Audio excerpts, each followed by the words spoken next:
Olha só, uma ótima tarde para você que nos acompanha, para você que assiste a programação da IES TV. Estamos começando mais uma edição do IES TV Notícias, hoje segunda-feira, dia 30 de outubro de 2023, essa semana que é curtinha, tem feriado aí no meio, né? Encerra-se um mês, começa um outro já com feriado. O que eu vou dizer de novembro? Não tem nem o que dizer. Ó, para você que nos acompanha desde a madrugada com os nossos filmes, curtiu, né? A nossa semana de Halloween aqui da IES TV. Para você que está curtindo, continue nos acompanhando. Já tivemos séries, filmes, desenhos. Agora começa a nossa programação com só sucessos. Daqui a pouquinho eu tenho Só no Forró e você continua aqui com a gente. Mas nesse momento, fica aí e espera aí para conferir as principais notícias do Brasil e do mundo aqui no nosso informativo IES TV Notícias para você. Ó, manda sua mensagem para o nosso WhatsApp, DDD 119 5080 1515. DDD 119 5080 1515. Pelo WhatsApp, eu quero que você mande a sua mensagem para a gente com denúncia, reclamação, tudo aquilo que acontece na sua rua, na sua cidade, no seu bairro, nós queremos mostrar aqui. Pode ser? Então não perca tempo, manda agora mesmo no DDD 119 5080 1515. Esse é o WhatsApp do Você Repórter, a voz, o canhão do telespectador para que possa ter as suas demandas reivindicadas. Então não perca tempo. Manda agora mesmo pra gente. Quero começar o nosso IES TV Notícias fazendo um giro, né, do que aconteceu pelo nosso Brasil, porque um avião de pequeno porte caiu na manhã deste domingo, dia 29 de outubro, lá no Acre, logo após decolar do Aeroporto Internacional de Rio Branco, na capital do estado. Os 10 passageiros, um deles um bebê, o piloto e o copiloto da aeronave não sobreviveram à queda, informou o governo em nota. O voo era particular e o avião do modelo Caravan pertencia à empresa ART Táxi Aéreo. Em nota, a companhia informou que o acidente aconteceu às 7h21 da manhã do horário local e que a ocorrência, abre aspas, está sob investigação das agências competentes com as quais estamos prestando total e exclusiva colaboração. Fecha aspas. É questão agora de ver o que aconteceu, né? Que bom que já estão começando as investigações e que em breve nós teremos uma resposta que não demore muito, né? O problema é que demora muito para ver essas respostas, mas que venha essas respostas o mais rápido possível. Bom, começando agora com o censo. Saiu o censo no último final de semana e nós vamos desmembrar ele aqui para vocês hoje com os principais assuntos que foi destacado nele. Saiu o resultado do censo 2022 e eu quero apresentar para vocês alguns resultados curiosos, como por exemplo, de que o Brasil está cada vez mais feminino. Segundo esse resultado, tem explicação histórica em razão das maiores taxas de mortalidades entre homens, segundo o IBGE. Como as mulheres morrem menos, a tendência é que a população brasileira continue ficando, de fato, cada vez mais feminina. Põe na tela. Saíram os resultados referentes ao censo 2022. E nele é possível observar que o Brasil é um país mais feminino e o mais preocupante vem com o envelhecimento mais rápido. Essas informações são referentes ao sexo e à idade dos brasileiros. Desta forma, o perfil das pessoas vem mudando ao longo das últimas décadas. Em 2010, a idade média dos brasileiros era de 29 anos. Já 12 anos depois, houve um salto para até 35 anos. Após isso, são de pessoas mais velhas. Outro dado curioso foi uma mudança significativa desde o censo de 1940. Em 2010, a cada 30,7 idosos de 65 anos ou mais, haviam no país 100 jovens de até 14 anos. Hoje, são 55 idosos para cada 100 jovens. Dessa forma, o país vê a sua juventude cada vez mais envelhecida. E os dados do censo ainda revelaram que o país vem se tornando cada vez mais feminino. sendo 51,5% dos 203 milhões de brasileiros. Isso, na prática, mostra que são 104 milhões e 500 mil mulheres e 98 milhões de homens. Em 2010, eram 96,9 homens para cada 100 mulheres. Hoje, são 94,2 homens para 100 mulheres. Os resultados do IBGE identificam que os brasileiros não têm mais optado como prioridade terem filhos. Esse índice aponta o número de nascidos a cada 1.000 mulheres em idade fértil. O IBGE não divulgou o valor atual, porém, em 1940 eram 6,16, em 2000, 2,39, em 2010 é 1,9. Lembrando que entre esses censos tivemos 2 momentos de redução significativa de nascimentos. Em 2016, a onda de infecções do Zika vírus e em 2020, com a pandemia de Covid-19. Bom, e a tendência é que esses números eles possam diminuir cada vez mais, né? Se formos parar para pensar hoje em dia da forma que as mulheres, que as pessoas estão pensando, né, em projeção familiar, em projeção de vida, é possível que esses números diminuam cada vez mais, colocando em mente o que vem da geração a seguir, né? Bom, passando agora para a guerra de Israel e Palestina. Vamos passar por lá, né? Infelizmente, Israel faz a segunda incursão por terra na faixa de Gaza. Confira as atualizações a respeito do conflito que completa hoje 24 dias de ofensiva. Põe na tela. Gaza volta a ter comunicação e Israel ampliou a ofensiva por terra neste domingo. O restabelecimento da comunicação ocorre após Elon Musk divulgar no sábado que a Starlink da SpaceX apoiaria links de comunicação em Gaza com organizações de ajuda reconhecidas internacionalmente. Musk disse numa publicação na plataforma das redes sociais que não estava claro quem tem autoridade para as ligações terrestres em Gaza, mas sabemos que nenhum terminal solicitou uma ligação naquela área.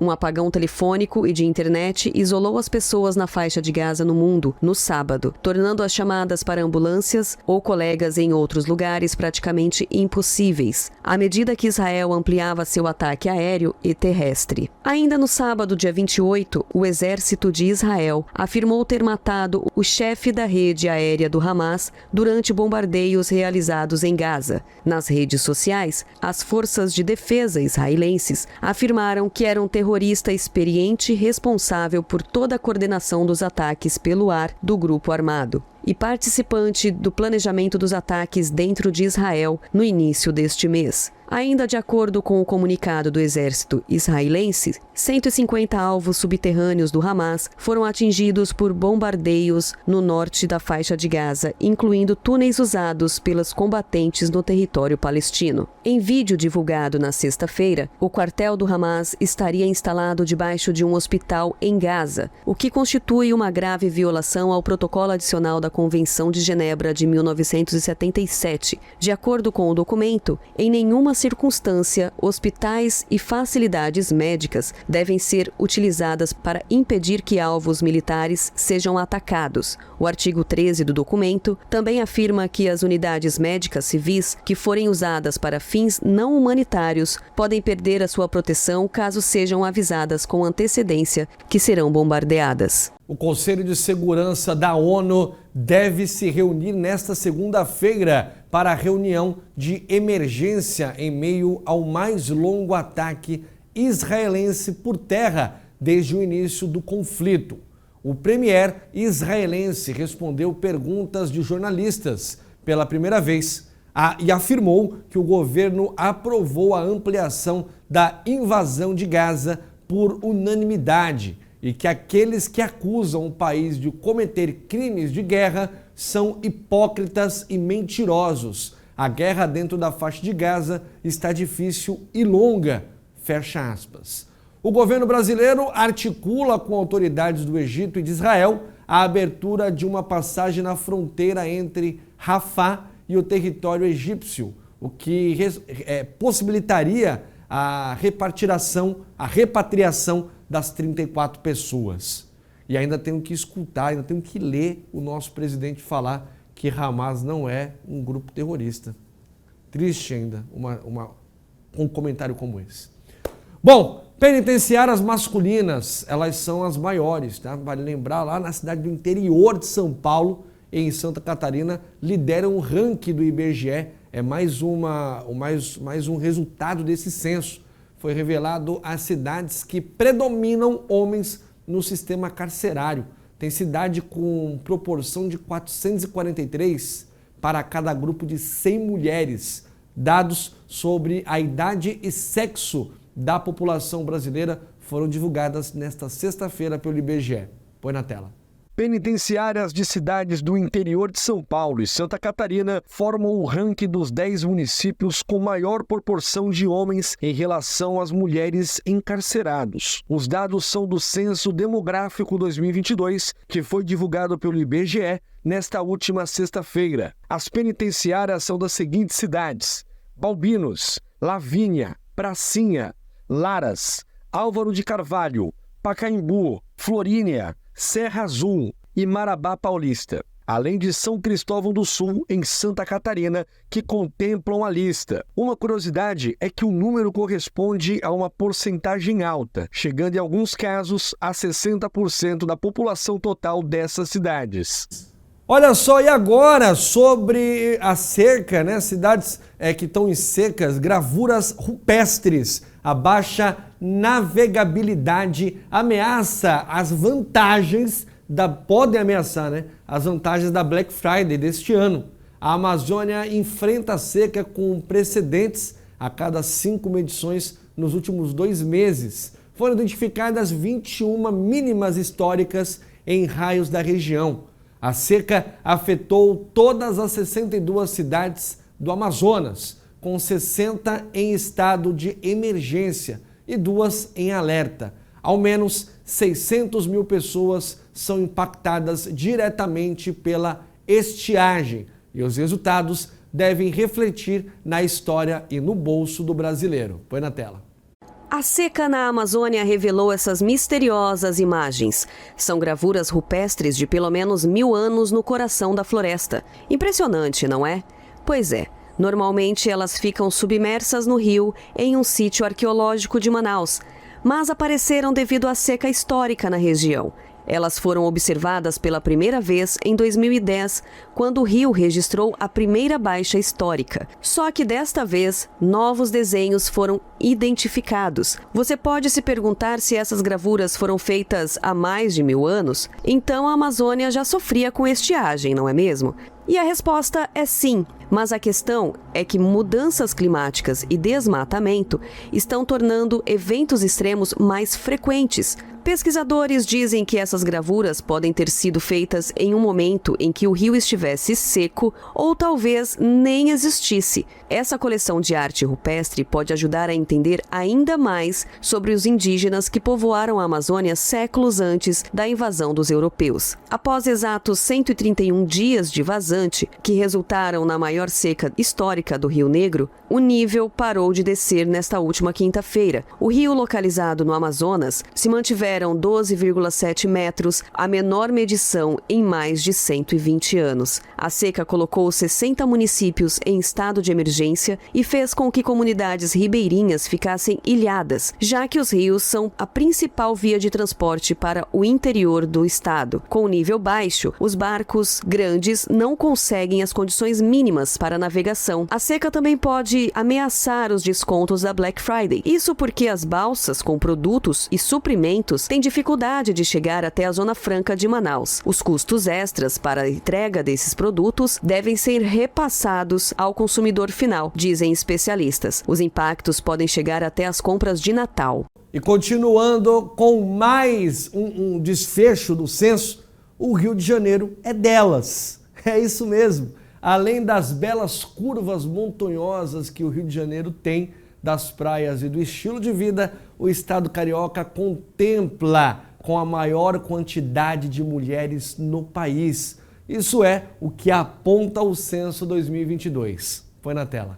Os dados do IBGE apontam que em 2022 o Rio foi delas. Isso porque o Rio de Janeiro é o estado com o maior número de mulheres no Brasil. 52,8% dos fluminenses são mulheres. Isso resulta em quase 900 mil mulheres a mais do que os homens. O Rio de Janeiro tem uma população de 16.055.174 habitantes. Só de mulheres são 8.477.499 e de homens chega em 7.577.675 habitantes. Esses dados também colocam o estado do Rio de Janeiro acima da quantidade nacional, que chega a 51,5%, e do Sudeste, que é de 51,8%. Esses dados também nos apresentam que o estado é o que tem o menor índice de homens a cada 100 mulheres. Em 1980, eram 95,7. Já em 2022, eram 89,4, sendo que a idade mediana também houveram alterações significativas, com aumento de 32 para 37 anos, de 2010 para 2022.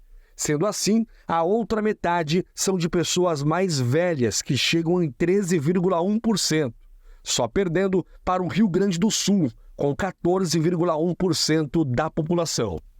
Olha só, a cidade mais velha do Rio de Janeiro é Niterói, na região metropolitana. Por lá, são 118,1 idosos para cada 100 crianças.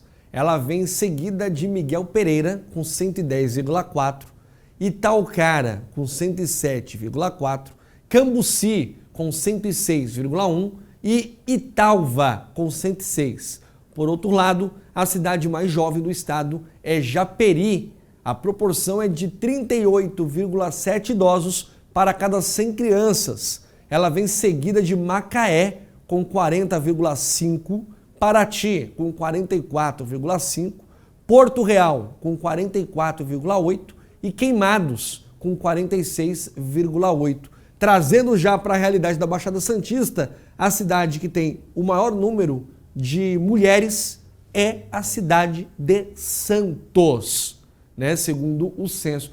Olha, eu quero que a macharada se exploda. Eu quero, quanto mais mulher, melhor, né? Mulher, ela é muito mais delicada, ela é muito mais cuidadosa, ela sabe muito mais como contornar as situações, como conduzir as coisas, né?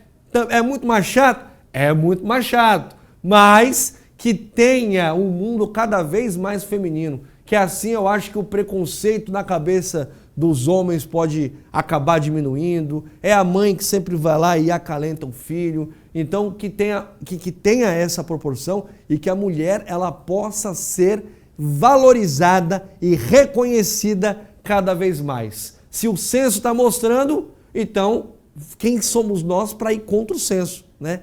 Vamos respeitar, valorizar com tudo de muito melhor para as mulheres.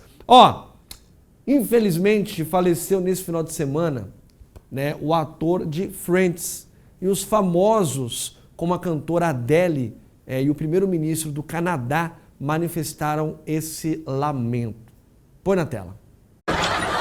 O ator Matthew Perry faleceu no último dia 28, aos 54 anos. O artista foi encontrado morto em sua casa em Los Angeles, nos Estados Unidos. O corpo estava dentro de uma banheira de hidromassagem e a polícia investiga as causas da morte do ator, que lutava contra o vício de álcool e opioides. O ator interpretou Chandler Bing dos anos 90 ao início dos anos 2000. Em livro de memórias, o ator conta que quase morreu aos 49 anos por uso de drogas. Na época, os médicos lhe deram 2% de chance de sobrevivência, segundo o próprio ator. E ele ficou em coma por 2 semanas e permaneceu internado por 5 meses no hospital. Fãs do ator e famosos de todo o mundo manifestaram a perda.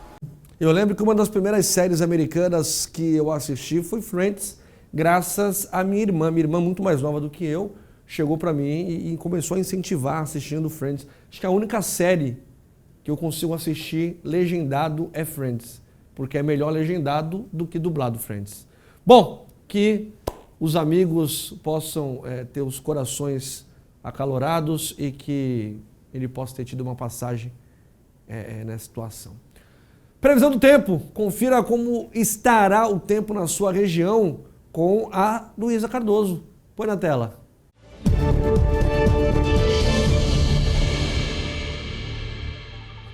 Nesta segunda-feira, o deslocamento de uma frente fria associada a um ciclone extratropical deve ajudar a manter as instabilidades sobre o sudeste do país. A chuva acontece de maneira muito forte no estado de São Paulo, Triângulo Mineiro, sul de Minas Gerais. No Paraná é onde o volume acumulado deve ser mais expressivo ao longo da segunda-feira. E ainda por cima já choveu muito nos últimos dias.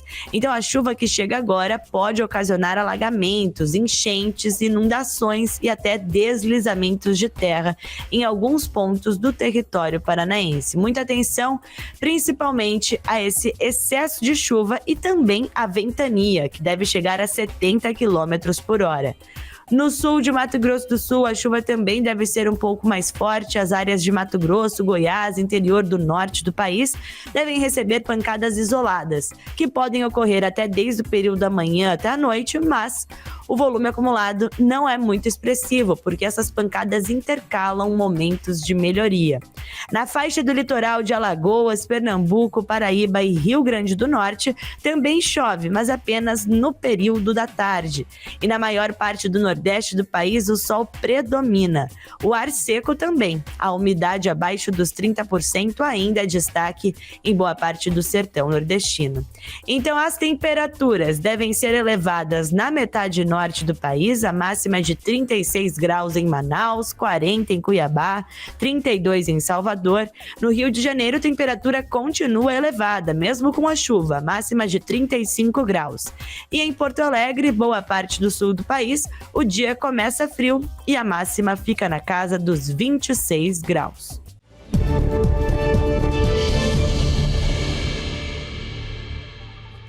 Eu não aguento mais esse tempo não, gente. Hoje tá um calor, esse final de semana tava abafado de quente. Eu não aguento mais essa temperatura. Ou chove, ou faz calor, eu não entendo mais nada do que tá acontecendo. Viu? Mas eu sei que você pode mandar mensagem pra gente pelo Você Repórter, isso eu tenho certeza. DDD 11 9 50 80 15 15. DDD 11 9 50 80 15 15. Por lá você manda mensagem pra gente com a sua denúncia, a sua reclamação, tudo aquilo que você quer que possamos, que mostremos aqui no ISTV Notícias, que vai levar a sua demanda para os órgãos responsáveis, tá bom? Ó, vamos pro nosso bloco de esportes. Não deu para o Lion. O Fortaleza perdeu a final da Sul-Americana nos pênaltis para a LDU no Equador. Põe na tela. O Fortaleza foi derrotado pela LDU nos pênaltis e ficou com o vice-campeonato da Copa Sul-Americana de 2023. A grande decisão do torneio internacional foi disputada na tarde deste sábado, no estádio Domingo Burguenho Miguel, em Maldonado, no Uruguai. Após empate em 1-1 no tempo normal e na prorrogação, a LDU venceu nos pênaltis por 4-3. O Leão fez uma campanha histórica na competição, sendo o primeiro time nordestino a chegar a uma final de Sul-Americana, mas bateu na trave na decisão e não conseguiu conquistar o título inédito em sua história, enquanto o atacante Juan Martín Lucero marcou o único gol do Fortaleza na decisão. O gol da LDU foi marcado por Azulgaray. Nas cobranças de pênaltis, a LDU levou a melhor e conquistou seu segundo título de Sul-Americana na história. O primeiro título foi em 2009. Galhardo, Pikachu e Tinga marcaram os gols do Fortaleza nos pênaltis. Romero, Pedro Augusto e Brits desperdiçaram suas cobranças. Azulgaray, Maurício Martínez, Johan Júlio e Piove marcaram os gols da LDU nos pênaltis. Guerreiro e Alvarado desperdiçaram suas cobranças pelos equatorianos. Apesar do vice-campeonato, o feito do Fortaleza é louvável. Do acesso da Série C para a B em 2017, o título e o acesso na Série B de 2018 e o retorno para a Série A do futebol em 2019, o Leão do Pice virou uma realidade na elite do futebol brasileiro, sendo exemplo de superação, crescimento e organização. A final representou uma dura derrota para o futebol brasileiro, mas o orgulho tricolor cearense é maior do que tudo. Olha só, e vindo agora para o Pan-Americano, o fim de semana foi repleto de medalhas, hein? Com 106 medalhas, o Brasil está em terceiro lugar nos Jogos Pan-Americanos de Santiago, Com isso, o Brasil passa o Canadá no quadro de medalhas com 34 ouros e alcança o 3º lugar no PAN.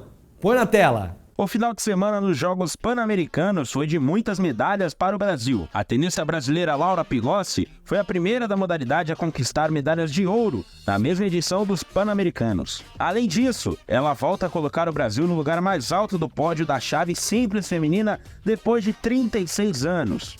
Gisele Miró foi a última a conquistar o ouro na categoria, em Indianápolis 87. Além de tudo isso, a campanha brasileira na modalidade foi a 2ª melhor da história, atrás apenas de São Paulo, em 1963, quando os brasileiros conquistaram 6 medalhas, 3 ouros, 2 pratas e 1 bronze. O fim de semana também foi vitorioso para o vôlei de praia brasileiro. Primeiro, Duda e Ana Patrícia venceram as canadenses Melissa Humana Paredes e Brady Wilkerson por 2-0, parciais de 22-2 e 21-18, garantindo o título feminino. Poucas horas depois, André e George repetiram o feito no masculino, com uma emocionante vitória sobre os cubanos José Alaio e Nolcin Dias, por 2-1, com parciais de 21-12, 19-21 e 15-13 na decisão masculina. O boxe brasileiro também não ficou atrás. Com finais em várias categorias, o país subiu no pódio 9 vezes. Destaques para os ouros de Bia Ferreira, com 60 quilos, Carol Almeida, nos 50, Jussiele Romeu, com 57 e Bárbara Santos, com 66 quilos. O dia ainda teve as pratas de Vanderlei Pereira, com 80, Tati Chagas, com 54, Kenan Marley, com 92 quilos, Abner Teixeira, também com 92, e Michael Douglas, com 51. Abner e Michael não lutaram as respectivas finais por conta de lesões, perdendo as decisões por WO. No judô, Rafaela Silva foi a Santiago com a missão de buscar a medalha de ouro que ficou pelo caminho há 4 anos atrás, quando perdeu o título em Lima por ser punida por doping. A vontade era tanta que não abriu espaço para outro resultado. Neste sábado, Rafaela fez um caminho perfeito para garantir o ouro na categoria até 57 quilos, ao bater a argentina Candela Brisa Gomes na decisão. Era a medalha que faltava à judoca campeã olímpica e bicampeã mundial. É a primeira judoca a somar conquistas nas 3 competições. No total, o Brasil soma 104 medalhas e está na 4ª colocação, atrás apenas de Canadá na 3ª posição, México na 2ª e Estados Unidos na liderança isolada. Lembrando que dessa forma o Brasil está com 34 medalhas de ouro, 39 de prata e 33 de bronze, totalizando 106 medalhas no Pan-Americano e que venham mais, né? Lembrando que ontem de noite ainda teve a vitória do Brasil no basquete feminino e em seguida também teve a vitória do Brasil no handebol. Quase não teve, né? Tava com goteira lá na quadra, na hora da competição, quase não teve, mas aí o Brasil pegou e ganhou. Dessa forma, só uma correção do nosso VT, ele sai da 4ª colocação e vai para a 3ª colocação, tá bom? Foi por pouco, Corinthians e Santos teve gol contra e pênalti polêmico. Pela 30ª rodada do Brasileirão, o Corinthians ficou no 1-1 com o Santos. Põe na tela. O Corinthians, que superava um inspirado goleiro João Paulo em sua arena, cedeu um empate ao Santos em um pênalti nos acréscimos e empatou por 1-1. Os dois times seguem ameaçados de rebaixamento no Brasileirão. Jean Lucas, em um gol contra, abriu o placar para os mandantes. E Mendonça, em pênalti marcado já nos acréscimos no segundo tempo, empatou no tenso clássico em Itaquera. Com o resultado, a equipe de Mano Menezes avançou aos 37 pontos, enquanto os visitantes foram aos 34. O Goiás, que empatou com o Vasco um pouco mais cedo, é o primeiro time dentro da zona de rebaixamento com 32 pontos. O primeiro tempo teve domínio do Corinthians, que só não abriu o placar por um simples motivo: João Paulo. O goleiro santista operou pelo menos 4 grandes defesas antes do intervalo e viu sua equipe, inofensiva, não acertar uma vez sequer a meta defendida por Cássio nos 45 primeiros minutos. Na etapa final, os mandantes contaram com a forcinha de Jean Lucas para abrir o placar, já que o meio-campista chutou contra a própria meta ao tentar afastar uma bola na pequena área. Gol contra! E o Santos, no segundo tempo, ameaçou o gol rival com substituições feitas por Marcelo Fernandes. E já nos acréscimos, igualou o marcador em pênalti polêmico sofrido por Soteldo, revisado pelo VAR e cobrado por Mendonça. Placar final, Corinthians 1, Santos também 1. Olha só, e assim encerramos mais uma edição do ISTV Notícias para você que assiste e acompanha a programação da ISTV. Muito obrigado, continue com a nossa programação. Fique agora com o Rodrigão da Parada e o Só no Forró. Até amanhã, tchau, tchau!